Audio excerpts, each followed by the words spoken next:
중국 사람, 또 모든 사람들 마찬가지일 것입니다. 그런데 이 복은 순종으로부터 온다는 것이죠. 순종할 때. 그런데 오늘 이 본문의 말씀은 이 특별하게 이 잠언 중에서도 이 1절부터 26절까지 말씀이 순종할 때 오는 복을 말해주고 있습니다. 그런데 그 순종할 때 오는 그 복 중에서도 가장 핵심이 바로 오늘 우리가 읽어본 잠언 3장 1절에서 10절까지 말씀입니다.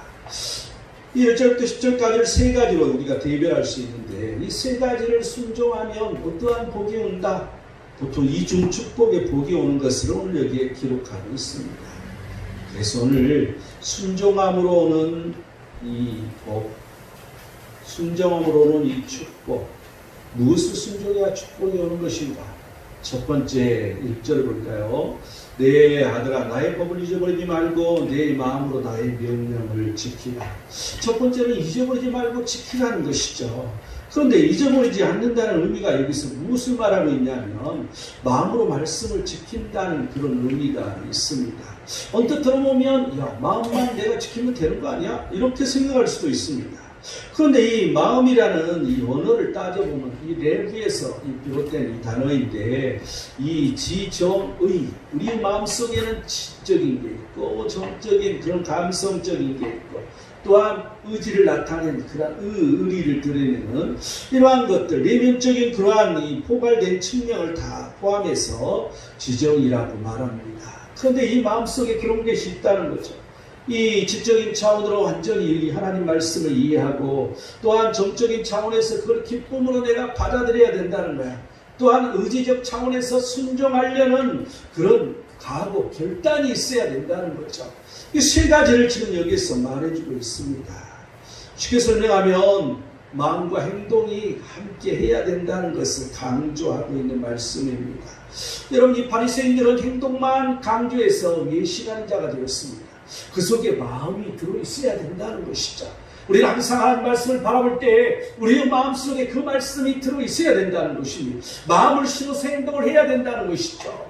이러한 것들이 중요하다는 이 사실, 그래서 그렇게 지키라는 것입니다. 그 말씀을 항상 잊어버리지 말고 지키라는 것인데 이 말씀을 잊어버리지 않고 말씀을 지키면 어떤 축복이 오는 것인가?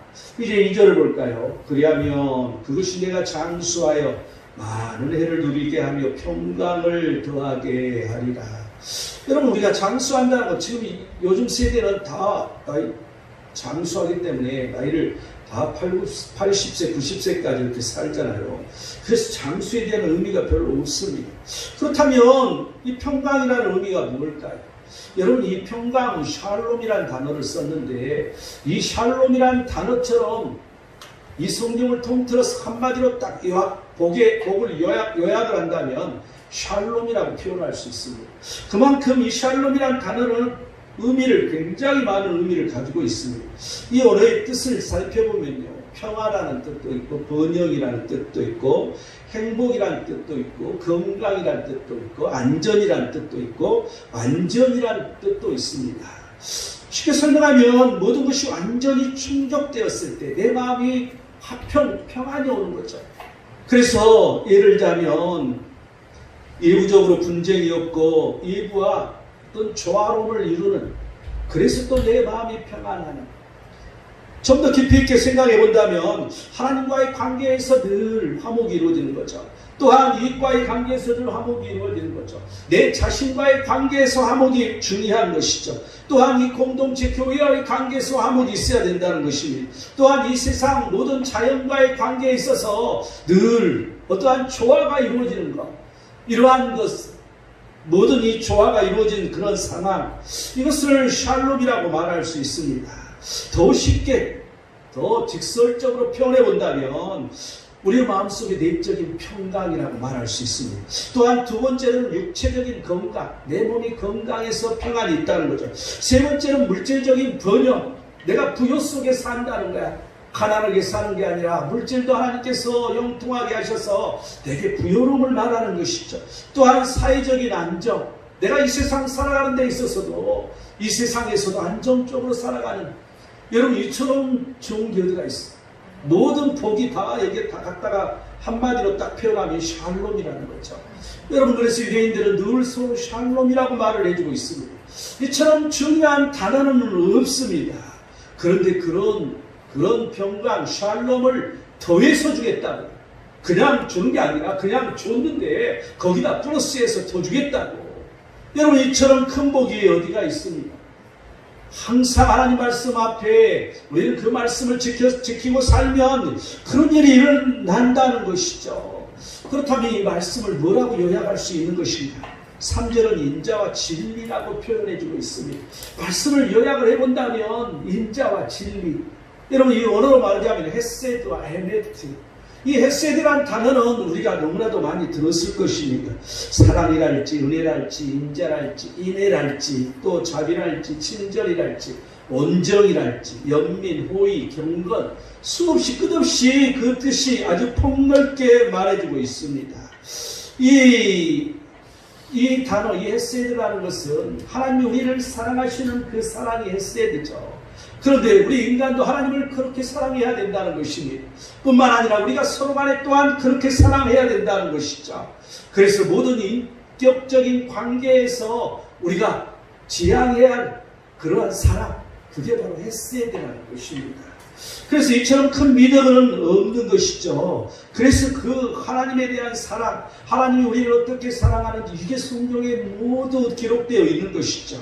또한 이 에메트라는 이 진리라는 이 어원의 뜻을 이 언어적으로 보면 확실하다는 뜻을 가지고 있습니다. 견고하다, 진실하다.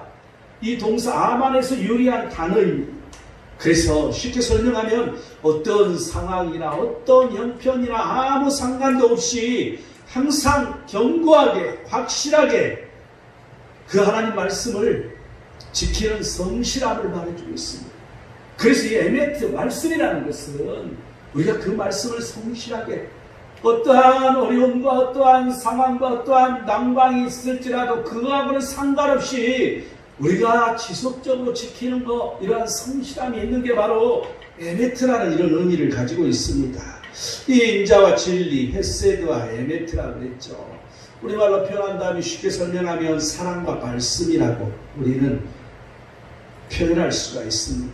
그런데 하나님 말씀을 어긋내는 그런 사랑도 있습니다. 이 사랑과 이 말씀이 사랑인데 이 사랑을 이 말씀은 컨트롤하는, 조종하는 그런 부분들이 있습니다. 무조건 다 사랑하는 것이 아니라, 무조건 다 사랑으로 가는 것이 아니라 그 말씀 안에서 그 사랑을 우리는 제한적으로 나타내는 그런 부분도 있다는 거죠. 사랑은 말씀이 육신으로 오신 그리스도 안에 항상 거해야 됩니다. 그리스도 안에 거하는 게 있어야 된다는 거죠.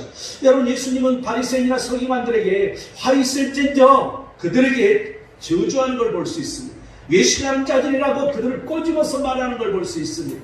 여러분 그 바리새인들은 사랑의 대상이 아니었습니까? 왜 예수님은 책망을 하셨던 거죠? 이것은 말씀에서 벗어났기 때문입니다. 그들이 그 하나님의 말씀의 그 부분에서 자유롭지 못하고 벗어나 있었기 때문에 분명하게 하나님은 책망하시는 것을 볼 수 있습니다. 그들은 하나님 말씀을 지키라고 말했지만 그들은 언행 불일치를 보였던 그러한 그들을 경고했던 것을 우리는 알 수 있습니다. 예를 들자면 이 바리새인들은 이 마가복음 7장 11절을 우리가 보면 고르반을 하나님께 드렸다 이 말이에요. 그 하나님께 드렸다 그러면 부모님께 공경하고 부모님에게 효도하는 것을 이걸 안 해도 되는 것처럼, 그런데 예수님께서는 이것도 지키고 저것도 지키고 다 해라는 것이죠. 하나님 말씀이라는 거야. 하나님 말씀 하나만 지키고 하나는 안 지킨다, 이건 아니라고 분명하게 말해주고 있습니다. 여러분 요즘에 이 성적 지향 상당히 지금 이 어려운 상황입니다. 여러분 이 성적 지향, 우리는 동성애라고 이제 말하죠. 이 동성애하는 사람들은 이 사랑의 대상입니다. 그런데 이 동시에 창조의 질서를 어긋냄으로 말미암아 그들은 고침을 받을 대상이라는 것, 이게 말씀이라는 거죠. 그들은 고침을 받아야 돼. 오직 예수 그리스도의 보혈의 피로 고치지 않고는 그들은 안 된다는 것이죠. 그렇기 때문에 우리는 그들에게 사랑으로 가야 되는 것인데 그들에게 잘못된 것을 인식시키고 잘못된 것을 말할 수 있어야 된다는 거죠. 여러분 이러한 표현의 자유를 얻어가면 여러분 이것은 반대로 차별이 된다는 것입니다. 이게 하나님 말씀이라는 것을 우리는 잘 신경을 쓰고 들어야 됩니다. 여러분 이 찬송하는 기독교인들 성경을 외국하는 사람들입니다. 그들은 성평등 또 자유와 평등 이런 정치적인 논리로 그들은 그런 일에 합세한 사람들일 뿐이라는 것이죠. 그래서 내가 오늘 우리 이 세컨서 밴드에다가 퀴어라는 퀴어 신학이 있다고 그래요. 내가 그걸 올려놨는데 세상에 퀴어 신학이라는 말이 되는 얘기가 있죠. 여러분 퀴어라는 의미는 이 비규범적 규범을 정하는 것을 무너뜨린 무규범이라는 의미를 가지고 있습니다. 그래서 또한 질서를 무너뜨리는 것을 말하는 것이죠. 여러분 이 인간의 질서를 무너뜨리는 것이 무슨 축제가 되냐는 건데 무슨 신학이냐는 거죠. 여러분 이 성경은 하나님 말씀은 구원인 것입니다. 구원이 우리의 성경의 목적이죠. 그런데 그들은 말도 안 되는 말을 해주고 있는 거죠. 그들은 이 세상에서 사는 이런 삶에서 그런 질서를 무너뜨려버리고 자기 인간의 욕구대로 가는 것을 신학이라고 지금 말해주고 있다는 거죠. 여러분 거기에 합세해서 이런 기독교인들이 그들은 이제 이 차별금지법을 찬성한다 이렇게 말하는 것을 볼 수 있습니다. 여러분 좀비라고 아시나요? 이 좀비는 들어봤어요? 좀비 영화도 봤어. 영화도 봤대. 나는 영화는 못 봤는데 이 좀비는 원래 부두교에서 나오는 건데 이 IT에 가면 부두교가 있어요. 이 부두교란 이 종교는 이 사제인 보커가 인간에게서 영혼을 뽑아버리는 걸 말해요. 영혼을 뽑아내서 지가 하는 대로만 움직이게끔 말하는 게. 여러분 이걸 좀비라고 얘기해. 참 무서운 것이죠. 그래서 보커의 명령이 어긋내면 그냥 팔아먹어버려. 근데 영혼이 빠져 있으니까. 근데 어떻게 그렇게 할 수가 있냐는 거죠. 근데 그 종교에 가면 그렇게 된다는 거예요. 그런데 그걸 이제 이 하버드 대학의 이 웨인 데이비스 이 학자가 그가 이 좀비와 가정을 연구를 해봤어. 진짜 그럴 수 있을까? 그랬더니 과학적으로 연구를 해봤더니 이 보컬은 약물 2종류를 이용해서 그런 약물이 있더라는 거죠. 그걸 먹이면 영혼이 그냥 빠져서 그냥 식물 인간이 돼서 하란 대로 막 저로 가, 이리 와, 자기가 생각할 힘이 없어져 버린다는 거죠. 이런 일이 있다는 거예요. 그래서 이 좀비로 그를 계속 부릴 수 있었다는 거죠. 여러분, 이걸 들어보면 여러분 참 무서운 일이에요. 사람에게 그렇게 할 수 있다는 거야. 그걸 입증해냈다는 것이죠. 여러분 이 좀비라는 거, 그래서 간혹 가다가 이 좀비가 제정신으로 돌아올 때도 있대. 그래서 이 제정신으로 이렇게 돌아오는 그러한 현상을 이제 이 본제라고, 이 IT어로는 본제라고 얘기하는데 그걸 착한 신, 그런 의미를 가지고 있어요. 그래서 이게 영혼을 되돌려 준 것이라고 생각한다는 것이죠. 여러분 그런 종교를 믿는다는 게 참 이해가 가지 않고 기가 막힌 일이지만 이게 현실이야. 그런데 여러분 이 세상에 이런 좀비가 너무 많다는 거예요. 여러분 이 영혼이 뽑혀버린 그러한 좀비가 얼마나 많냐는 것입니다. 우리에게 그 모든 것을 뽑아버리는 사람들. 여러분 지금 이 세상이 그런 세상이 아닌가 하는 생각이 들기도 합니다. 이 좀비 영화에는 그냥 좀비들을 계속 죽여야 되는 것이죠. 이 좀비 영화는 그런다고 그래요. 나는 안 봤을 모르겠는데 제가 말을 들어보니까 계속 죽이는 거야. 좀비들은 이 세상에 존재하면 안 돼. 이런 것들을 막 죽이는 거죠. 그런데 여러분 이 세상의 좀비를 우리는 어떻게 해야 돼? 그들을 살려야 돼. 그들의 영혼을 불어넣어야 돼. 여러분 우리가 이러한 일을 할 사람이 크리스찬이라는 거죠. 우리 예수 그리스도를 믿는 우리 모든 자들이 하나님께서 우리 이 육체를 만들었을 때 그 생기를 부어넣어서 이 인간을 만드신 그 하나님, 그 하나님의 그 영이 그들에게 충만해서 그들이 영이 돌려줄 수 있도록 만들어야 하는 게 우리라는 것입니다. 그래서 이 세상을 우리는 깨끗하게 해야 되고 이 세상을 향하여 나아가야 되는데 여러분 그러한 이 사소한 일 같지만 굉장히 이제 모든 매스컴들이 기독교를 공격하고 이제 안티들이 우죽순처럼 나타나는 현상들, 여러분 이게 유럽은 다 그걸 겪었다는 것이죠. 그래서 내가 어저께 이 밴드, 새꿈선 밴드에다 올려놓은 게 바로 그런 현상들, 프랑스에서 나타나는 이제 안티 기독교, 그래서 이 교회가 불을 지른다 할지, 교회의 유리창을 깨부순다 할지, 여러분 교회 유리창 이거 하나 깨부수면 별로 돈 안 될 것 같죠? 그런데 건물 멋지게 지은 건물 하나, 창 하나 깨보세요. 돈이 엄청 비싸요. 여러분 저 호텔에 있는 유리창 하나 있잖아요. 그거 한번 깨면 그 돈이 얼마인지 아세요? 50만 원 한 장에. 여러분 특수일이기 때문에. 그럼 그렇게 비싸요. 이게 조그만 유리 하나도. 그런데 큰 유리 하나를 부숴본다고 생각해봐요. 돈이 엄청난 돈이에요, 이게. 여러분, 이처럼 이 교회에 피해를 주는 일들이 앞으로 미래에 나타난다는 거죠. 왜냐하면 우리 그 진리를 지키기 위해서 끝까지 주장함으로 말미암아 극단적인 자들이 우리를 늘 좋지 않게 본다는 거죠. 여러분, 지금 그러한 사람들이 지금 이 프랑스 같은 경우는 대표적인 게 무슬림이랄지, 또 대표적인 게 페미니스트, 극단적 좌파에 속한 페미니스트가 여러분 뭔지 아십니까? 여성 평등주의라고 얘기하죠. 여러분 이게 우리한테는 그냥 당연한 거 아니야? 이렇게 생각되지만 깊이 있게 들어가면 너무나도 말씀과는 다른 것을 우리는 알 수 있습니다. 또한 이제 이 안티파라고 얘기해요. 안티파 운동, 이 구구파를 얘기합니다. 그래서 이 구구파들은 미국 같은 데 구구파들이 많잖아요. 근데 우리 같으면 이제 예를 들어서 뭐 태극기부다 그랬지. 미국하고 우리는 테러는 하지 않잖아. 그래도 우리나라는. 그래서 그걸 이제 이 안티파 운동이라고 얘기하는데 그건 뭐냐면 이제 이 독재의 한관, 독재를 반대한 파시니스트 이런 걸 반대하는 운동을 얘기해요. 그래서 세상이 이거 독재로 가고 있지 않냐. 그래서 그걸 반대하는 운동. 이게 지금 세상적으로 전 세계로 퍼져가고 있습니다. 그런데 이게 우리나라에도 지금 들어와 있는 것이죠. 여러분 이게 미래에 이 기독교가 어떻게 돼야 되는 것인지를 단편적으로 보여주는 게 이미 유럽은 지금 그 현상이 나타나고 있다는 것입니다. 그래서 우리 기독교인들은 어떻게 해야 할 것인지 온전히 그 하나님 말씀만을 전통적으로 지키고 우리는 가야 할 수밖에 없습니다. 그러지 않고는 우리는 이 혼란한 이러한 혼미한 이 사회 속에서 우리 또한 좀비가 될 수밖에 없다는 사실을 알아야 됩니다. 우리의 영혼을 뺏기면 안 된다는 거죠. 아무리 이 세상에 어떠한 사상이 있다 할지라도 우리의 영혼은 하나님 말씀으로 가득 차 있어야 돼요.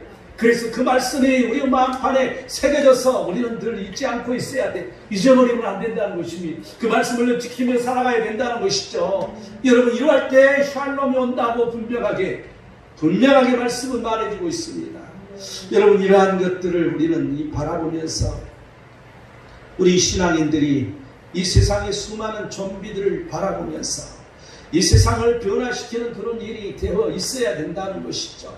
점점점 우리 기독교인 수가 적어지면 점점 핍박이 올 수밖에 없습니다. 하지만 기독교인 수가 많아지면 그런 핍박을 막을 수가 있습니다. 여러분 지금 이 시대에 우리 기독교가 살아갈 길은 복음밖에 없다는 거죠. 모든 교회들이 복음을 들고 나가서 이 교회가 부흥되는 것 외에는 아무 대안이 없습니다. 이러할 때 이 한국의 미래는 밝다는 이 사실을 우리는 기억을 해야 할 것입니다. 여러분 영이 없는 사람, 말씀이 없는 사람이라고 말하죠. 이 말씀이 없는 이 세상 지식으로 가득 찬 사람은 좀비가 될 수밖에 없다는 이 사실을 여러분이 기억하시기 바랍니다. 세상 논리대로 움직이는 사람들, 말씀을 세상 논리에 맞추는 사람들, 이 영혼이 없는 좀비가 된다는 것이죠. 말씀 없이 남들 하는 대로 따라가는 사람들, 여러분 이러한 사람들, 이건 이단 종교, 간단한 사례로 이단 종교, 신천지랄지 이런 교주가 하라는 대로 하는 걸 말하잖아요. 그들의 영혼은 빼앗겨버린 것이죠. 그 교주가 하라는 대로 움직이는 거야. 그래서 그들은 생각할 힘이 없는 거죠. 생각해보지도 않는 좀비들이라고 우리는 말할 수가 있습니다. 우리는 어느 때 어떻게 우리가 그렇게 될지 알 수가 없습니다. 우리 자신을 지키는 것은 말씀이라는 것입니다.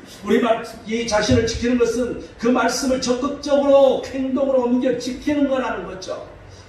여러분 이러한 것을 우리는 결단코 잊어서는 안 될 것입니다. 이 인자와 진리를 어떻게 하라고 말하고 있어요? 3절 다시 볼까요? 인자와 진리가 내게서 떠나지 말게 하고 그것을 내 목에 매며 내 마음판에 새기라. 목에 매일 뿐만 아니라 마음판. 여러분, 판은 이제 이런 나무랄지 쇠랄지 이런 걸 말하잖아요. 그런데 그런 판에다가 박아버리라는 거지. 글씨를 새겨버리라는 거야. 여러분, 이렇게 이 마음판에 새기라는 것은 영원히 지워지지 않고 이 마음속에 남아있으라는 거죠. 잊어버려서는 안 된다는 것이죠. 이 과거에 내가 이 태국에서 이 과거에 이렇게 팔려갔던 우리 할머니들 뭐라고 얘기하죠? 유암부라고 얘기하죠. 그런데 그분들이 이 일본군에게 팔려가서 이 독일에서 있다가, 독일이 아니라 태국에서까지 가 있다가 그냥 지들만 가버리고 혼자 나온 거야. 그래서 거기 살다 보니까 이제 거기서 수년 때 갔는데 할머니가 되고 있는 거죠. 그런데 그 사람은 한국말을 할 수가 없어. 다 잊어버렸어. 여러분, 그걸 보면 우리는 이 말씀을 우리 마음판에 새기고 되새기고 이렇게 지키고 행동으로 옮기고 이러한 걸 하지 않으면 잊어버린다는 것을 우리는 알 수 있습니다. 이 인간의 뇌에는 한도가 있다는 거죠. 그날 참 그 할머니를 언젠가 그 신문에서 보면서 너무나도 참 괴로웠어요. 야, 근데 어떻게 한국말을 잊어버렸지? 한국말을 한 번도 써본 일이 없습니다. 잊어버렸다는 사실이야. 여러분, 이처럼 우리는 항상 그 하나님의 말씀, 사랑과 그 하나님의 말씀을 우리는 잊혀지지 않도록 늘 행동으로 우리가 하고 살 때 절대 우리가 잊혀지지 않고 우리 안에 바뀐다는 것입니다. 이러한 인자와 진리를 계속해서 유지하고 지키면 어떠한 축복이 오는 것인가? 4절을 볼까요? 그리하면 내가 하나님과 사람 앞에서 은총과 귀중히 여김을 받으리라. 이중 축복이잖아요. 하나님과 사람 앞에서 은총이 온다는 거야. 그냥 나 혼자 기도해서 열심히 기도해서 하나님 나한테만 하나님 나만 주세요. 그래서 나한테만 툭 떨어진 게 아니라 모든 사람 앞에서도 하나님 앞에 사람 앞에서 그 은총이 온다는 거죠. 여러분, 사람 앞에서 은총이 온다는 것은 모든 사람이 느낀다는 걸 말하잖아요. 알 수 있다는 걸 말하잖아요. 여러분, 그러한 은총이 온다고 말해주고 있습니다. 또한 하나님과 사람 앞에서 귀중히 여긴다는 거죠. 이 하나님에게 복을 받고 귀중히 하나님의 사랑을 받고 하나님께서 늘 귀중히 여기는 사람, 그런데 그 사람들 또한 귀중히 여긴다는 거죠.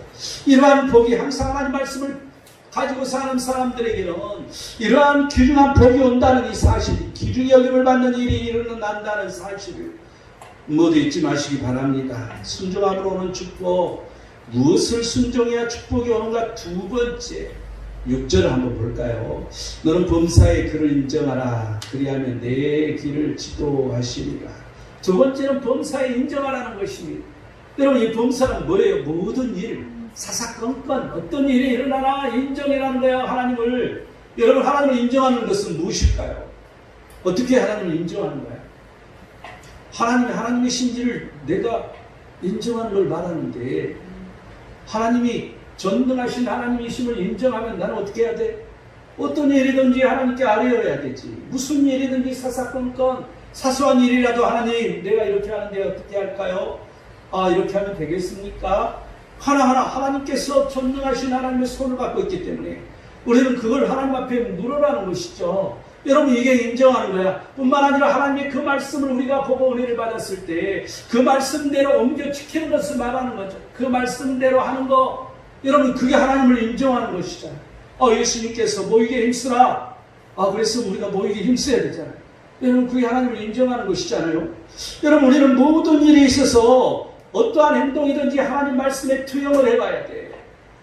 내가 기도했더니 어떠한 환상을 봤다. 아니면 누가 나를 기도해줬더니 어떻게 하라고 그러더라 하나님께서. 여러분, 이게 하나님 말씀에 맞냐 틀리냐를 항상 봐야 돼요. 그래서 그 하나님 말씀에 맞다고 인정될 때 그걸 받아들일 수 있어야 되는 거예요. 이게 하나님을 인정하는 거야. 말씀에 투영하는 그 모든 것들이. 이 범사에 인정한다는 의미가 무엇일까요? 5절을 볼까요? 너는 마음을 다하여 여호와를 신뢰하고 내 명철을 의지하지 말라. 하나님을 신뢰하라는 것입니다. 그냥 신뢰가 아니라 마음을 다하여서 신뢰하라는 것이죠.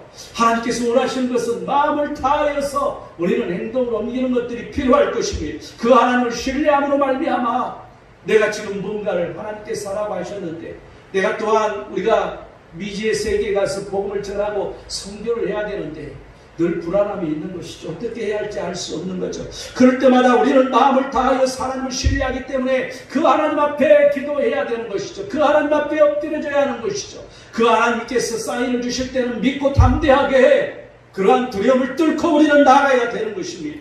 여러분, 그게 범사에 인정하는 것이라는 것입니다. 이 마음을 다하여 하나님을 신뢰하는 것, 하나님의 뜻을 찾는다는 거죠. 하나님께 묻는다는 거죠. 여러분, 이 하나님께 물어봐도 나는 대답도 안 해주던데요. 아니, 물어보면 대답을 해야 내가 물어보죠. 여러분, 하나님은 우리에게 말씀하시는데 우리가 못 듣는 거 있는 것 뿐인 거죠. 하나님은 말씀으로 또한 우리에게 알려줄 때가 많이 있습니다.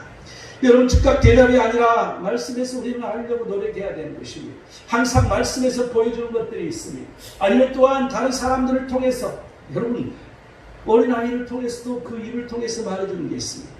여러분, 그걸 믿는 자에게는 하나님의 말씀으로 내가 인식하는 거죠. 여러분, 그러할 때 그게 하나님 말씀인 거예요. 그의 말씀을 투영해보면 하나님 말씀이 맞는 거네. 맞아, 내가 이렇게 해야 되는 거구나.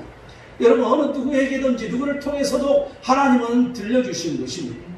여러분, 이러한 것들을 우리는 항상 말씀의 투영에서 깨닫는 습관을 들여야 되는 거죠. 시편 119편 33, 34절을 보면 여호와여, 주의 율례의 도를 깨닫게 내게 가르치소서. 그리고 또한 그 다음에는 깨닫게 하여 주시옵소서. 그러면서 끝까지 전심으로 지키리라. 나를 가르치시고 깨닫게 해주시면 내가 끝까지 지키겠다고.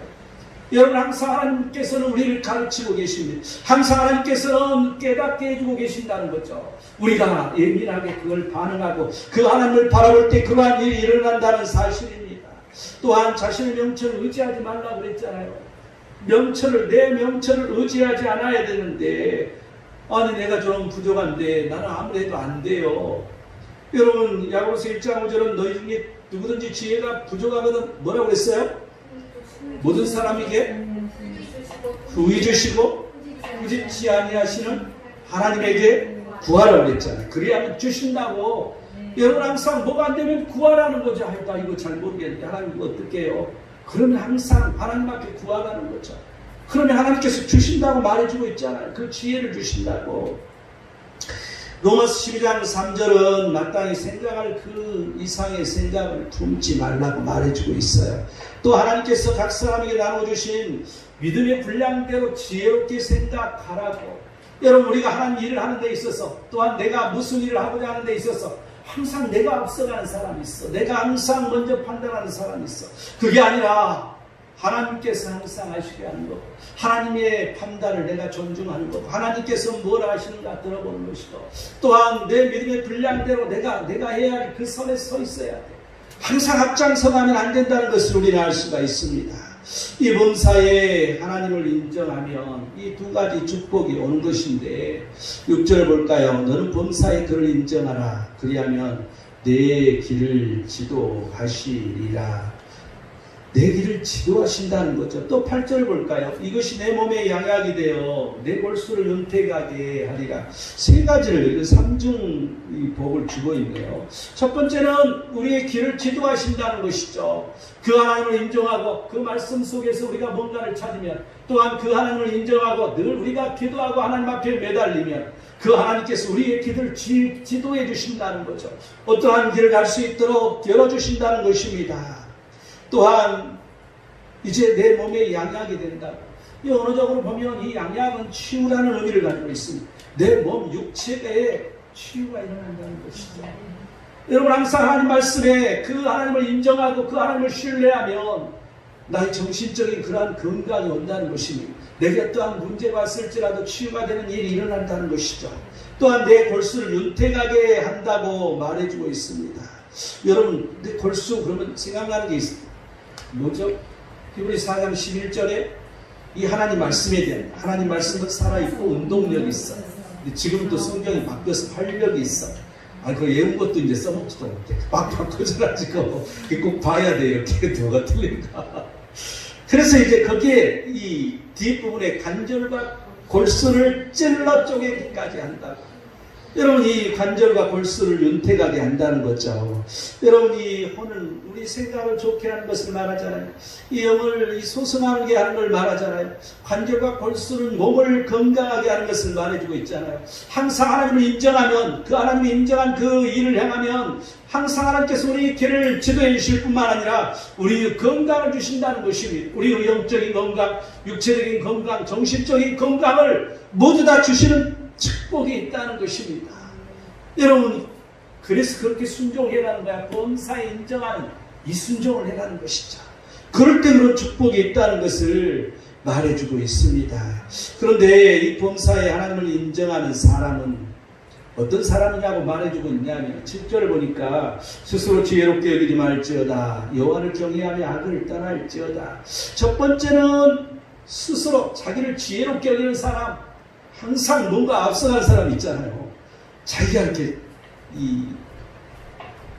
세상 말로 하면 잘났다고 하는 것이지.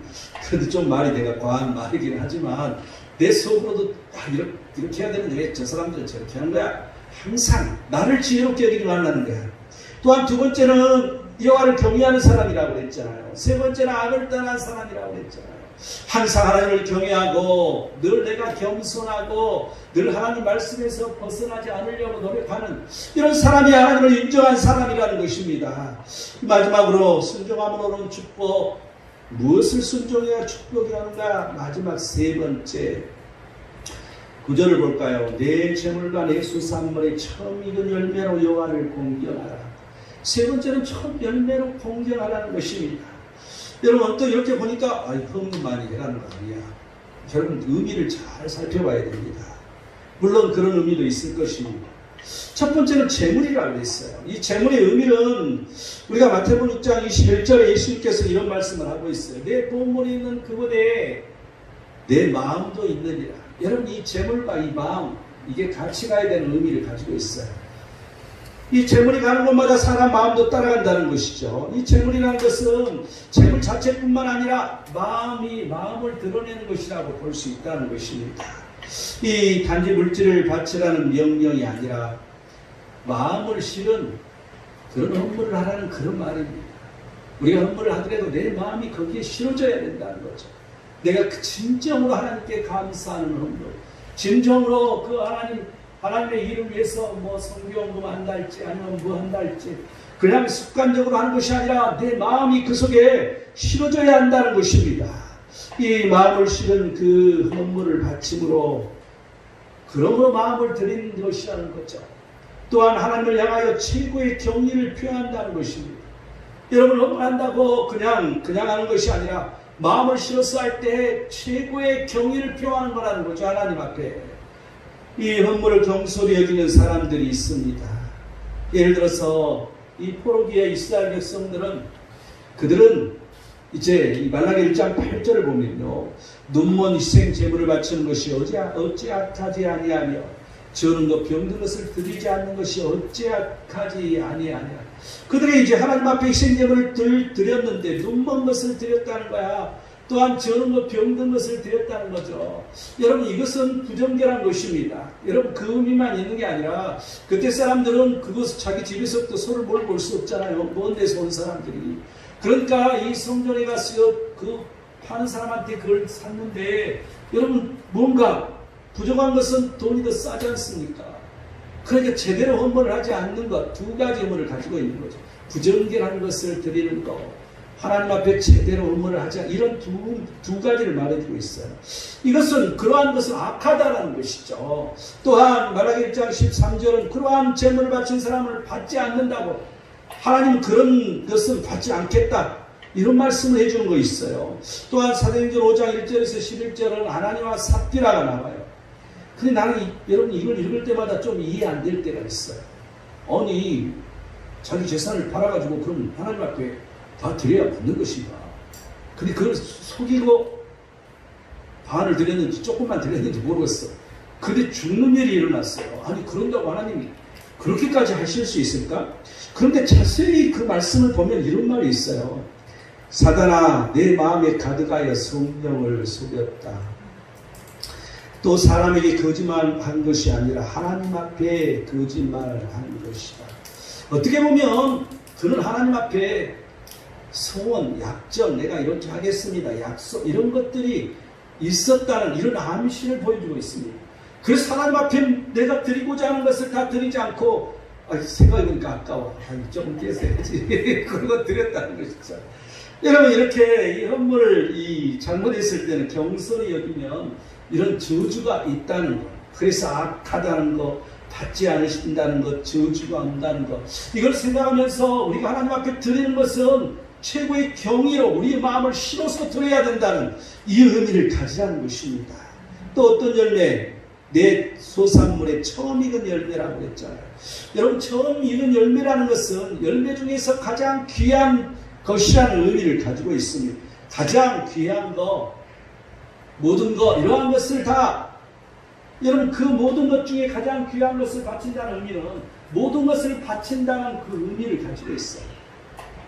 그래서 가장 귀한 걸 위해서 하나님 앞에 드리면 내가 갖고 있는 모든 것을 드리는 의미가 같다는, 하나님 앞에 이제 첫 얼굴 몽땅 다 드려야 되는데, 생각해보니까 이게 한 달 이거 생활을 못하겠어. 청년 때 주로 그래. 청년 처음에 취직해가지고 나도 그랬어. 잠좀 한 달 생활을 못하겠잖아. 첫 얼굴 탔는데 이거 어떻게 해야지. 또 부모님에게 효도하라고 했는데 띄었어. 또 해야 되는데 어떻게 하지. 그런데 여러분, 첫 얼굴을 하나님 앞에 다 드려버리면 하나님께서 다 그대로 알아서 해주시더라. 여러분, 이러한 체험이 있어요. 이러한 체험. 여러분, 이러한 이 첫 것을 하나님 앞에 드리는 이러한 믿음이 있는 자들에게 하나님께서 축복을 주신다는 거죠. 10절을 볼까요? 그리하면 내 창고가 가득히 차고 내 포도즙들에 내 새 포도즙이 넘치리라. 여러분, 창고가 가득 찬다는 것은 무슨 의미예요? 재산이 늘어난다는 의미잖아요. 또 포도즙들에 새 포도즙이 넘치다는 건 뭔 의미예요? 생업을 말하잖아요. 생업이 잘 된다는 걸 말해주고 있어요. 내 재산이 풍요로울 뿐만 아니라 내가 하는 그 모든 사업이랄지, 내가 하는 그 직장 생활이랄지, 내가 하는 그 모든 것들이 풍성해진다는 그런 의미를 가지고 있습니다. 그런데요, 히브리서 11장 26절을 보면요, 그리스도를 위하여 받는 수모를 애굽의 모든 보화보다 더 큰 재물로 여겼으니 이는 상주심을 바라보리라. 이건 모세를 보고 말해주고 있어요. 모세는 왕자였잖아요. 그 애국의 모든 보화보다 더 큰 재물로 여긴 게 그리스도를 위하여 받은 수모였다는 거예요. 모세의 그 형체가 그 후에 그리스도의 그 형체가 되는 거죠. 그래서 모세는 그러한 일을 위해서 그런 이스라엘 백성을 끌고 이 가나안 땅에 들어간 그런 일을 했다는 것입니다. 그래서 그는 그 모든 수모, 그 모든 것들을 견뎌냈다는 것이죠. 여러분, 40년 동안 왕자 생활을 하다가 40년 동안 목동으로 광야 생활을 해서 처참한 생활을 한 것이죠. 그리고 80세에 비로소 그들은 하나님의 사역을 그때 했어. 40년 동안 그 모든 일들, 그게 바로 큰 재물을 드리는 것, 그런 것하고 같게 여겼다는 거예요. 여러분, 우리가 재물을, 나 돈이 없어요, 나 헌물할 돈도 없는데요, 하나님 나 어떻게 해요? 여러분, 하나님 앞에 헌신하라는 것이죠. 하나님 앞에 충성하는 것, 이러한 것도 그 큰 재물로 드리는 것과 그렇게 여겨진다는 것입니다. 누가복음 19장 17절은 주인이 이르되 잘하였도다 착한 종이여, 내가 지극히 작은 것에 충성하였으니 10걸 본세를 차지하리라. 그리고 또 한 문화까지 보너스로 주잖아요. 하나님 앞에 충성하는 사람, 여러분, 이게 또한 그 하나님 앞에 큰 재물을 드리는 것과 같다는 의미를 생각해야 됩니다. 결론을 맺겠습니다. 순종함으로 오는 축복, 무엇을 순종해야 축복이 옵니까? 말씀을 마음판에 새겨서 잊어버리지 말라는 거죠. 또한 지정에 내 마음의 모든 것이 외식이 아니라 지켜라는 거야. 그럴 때 장수하고 그럴 때 샬롬이 온다고 말해주고 있습니다. 또한 범사에 하나님을 인정하라고 말해주고 있잖아요. 하나님을 신뢰하고 내 명철을 의지하지 않을 때 그 하나님을 범사에 인정하는 거라고. 그럴 때 우리에게는 지도해 주시는 하나님, 우리의 영과 혼, 육이 건강한 축복이 온다는 것입니다. 그렇기 때문에 우리는 쉬지 말고 기도해야 된다는 것입니다. 그렇기 때문에 우리는 20일 작정 기도를 작정하고 여러분 끝까지 기도에서 응답받는 그런 일이 일어나기를 원합니다. 또한 첫 열매 가장 귀한 것으로 마음을 씌워서 하나님을 공경하라는 것입니다. 그럴 때 재산도 생업도 부유해지는 축복을 얻을 수 있다고 말해주고 있습니다. 여러분 이러한 것을 순종할 때 하나님의 축복이 귀하게 온다는 이 사실을 기억하면서 우리 장대교 우리 모든 성도들에게 이러한 순종과 축복이 차고 넘치기를 축원합니다. 기도하겠습니다. 하나님께서 오늘도 말씀하십니다. 우리가 진정으로 순종함으로 말미암아 하나님의 복을 받게 하여 주시고 이러한 복이 우리 자녀들에게 또한 우리의 후세대들에게 영원히 흘러가는 귀한 역사가 이 한국 땅에서 또한 크리스찬이 있는 모든 땅들에게서 주여 흘러넘칠 수 있도록 축복하시옵소서. 거룩하신 예수 그리스도의 이름으로 기도드립니다. 아멘.